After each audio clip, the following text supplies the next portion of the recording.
Hello बच्चों, let's see the question. A second pendulum is shifted from a place where g equals 9.8 meter per second square to another place where g equals 9.78 meter per second square. The change in its length so that its a time period of oscillation does not change is. Here we have given 4 options.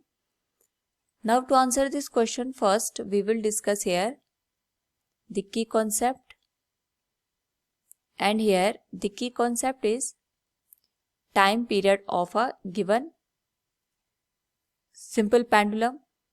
तो यहाँ पे हमारे पास जो pendulum होता है उसको हम दो तरीके से रिप्रेजेंट करते हैं. एक तो होता है सिंपल पेंडुलम जिसका टाइम पीरियड हमारे पास यहाँ पे 1 सेकेंड के बराबर होता है, और जो हमारे पास सेकंड पेंडुलम होता है इसका टाइम पीरियड यहाँ पे दुगना होता है as compare to the simple pendulum, that is 2 second. तो यहाँ पे हमारे पास जो टाइम पीरियड का एक्सप्रेशन होता है it is given as 2 pi into square root of L divided by G. L is the length of the string and G is the acceleration due to gravity. Now यहाँ पे according to the question अगर हम बात करें तो हमारे पास एक second pendulum है, इसको हम प्लेस कर रहे हैं यहाँ पे 9.8 metre per second square to another place 9.78 metre per second square पे.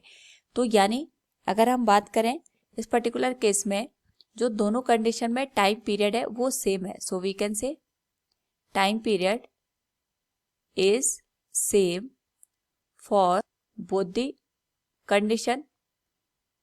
तो टाइम पीरियड यहाँ पे सेम होने की वजह से अगर हम देखें तो जो हमारे पास यहाँ पे रिलेशन निकल के आएगा it will be between the length of the string and the acceleration due to gravity. तो फर्स्ट केस में T1 is directly proportional to the square root of L1 divided by G1, और second case में जो time period आएगा तो same आएगा, is directly proportional to square root of L2 divided by G2. तो इस case में T1 की वैल्यू सेम है दोनों जगह, तो हम डायरेक्टली यहाँ पे लिख सकते हैं L will directly proportional to G, और यहाँ से अगर हम चेंज इन लेंथ की बात करेंगे so it will become del L divided by L equals del G divided by G. Now यहाँ पे हमारे पास जो चेंज इन लेंथ है ये हमें फाइंड आउट करनी है. डेल एल हमारे पास चेंज इन लेंथ को इंडिकेट कर रहा है और डेल जी हमें बता रहा है कि हमारे पास एक्सीलरेशन ड्यू टू ग्रेविटी में कितना चेंज आया है. So del L will be given as change in acceleration due to gravity. तो हमारे पास जो फाइनल पोजीशन है दैट इज 9.78 और इनिशियल पोजीशन आ जाएगी 9.8 metre per second square and it will be divided by 9.8 metre per second square. ये original value हो गई. नाउ यहाँ पे अगर हम न्यूमरेटर को सॉल्व करें it will become -0.02 divided by 9.8. Now we know that जो 9.8 होता है अगर हम इसकी वैल्यू यहाँ पे फाइंड आउट करें in terms of the pi, so it can be written as pi square will be given as 9.8 metre per second square.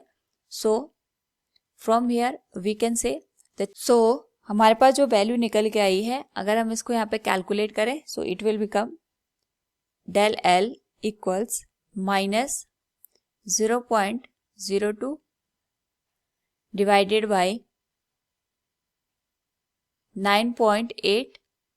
Now यहाँ पे जो हमारे पास वैल्यू निकल के आई है चेंज इन लेंथ की इट इज इन मीटर, और नेगेटिव साइन हमें ये बता रहा है कि यहाँ पे जो लेंथ होगी ये हमें डिक्रीज करनी पड़ेगी. So we can say length will be decreased, और यहाँ पे मीटर को हम सेंटीमीटर में कन्वर्ट करेंगे तो 100 से मल्टीप्लाई करेंगे so it will B 2 divided bye 9.8 centimetre. Now हमें जो आंसर गिवन है वो पाई के टर्म में गिवन है एंड वी नो दैट जो पाई स्क्वायर की वैल्यू होती है अप्रोक्सीमेटली 9.8 के बराबर होती है.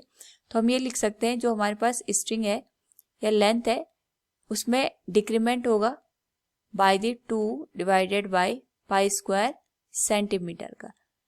It will be the final answer. So from the given question we can say here the change in its length so that its time period of oscillation does not change is should be decreased by 2 by pi square centimeter. Option A will be the correct one. Hope all you understood it. Thank you and best of luck.